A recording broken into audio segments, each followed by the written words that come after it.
আসসালামু আলাইকুম। ডিএসটিভি খবর থেকে সবাইকে স্বাগত জানাচ্ছি আমি সঞ্জিদা আক্তার। বিএমএসএফ এর কেন্দ্রীয় কার্যালয় চুরি, তদন্তে পল্টন থানা পুলিশ।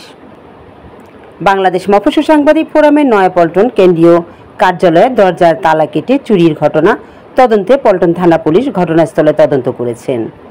রাত ৮টা থেকে 11:30 পর্যন্ত পুলিশের মতিঝিল জোনের সিনিয়র সহকারী কমিশনার গোলাম রুহানি, ওসি তদন্ত সেন্টু মিয়া, উপপুলিশ পরিদর্শক আলমগীর কবির ও মিজানুর রহমান সহ একটি টিম ঘটনাস্থলে সিসি ফুটেজ তদন্ত করেন। এই সময় চোরেরা নগদ 16,000 টাকা, একটি ল্যাপটপ, ক্যামেরা, মোবাইল সহ গুরুত্বপূর্ণ কাগজপত্র তছনছ করে নিয়ে যায়। বুধবার রাতে বিএমএসএফ এর উপদপ্তর সম্পাদক মিরাজ মুস্তাফিজ বাদী হয়ে পল্টন থানায় লিখিত অভিযোগ দায়ের করেছেন।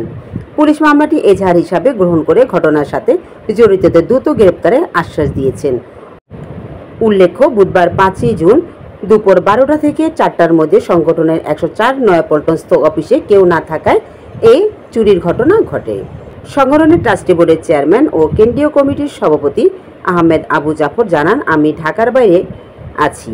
চোরেরা কী ধরনের ক্ষয়ক্ষতি করেছে তা এখনও নিরূপণ করা সম্ভব হয়নি। ধন্যবাদ।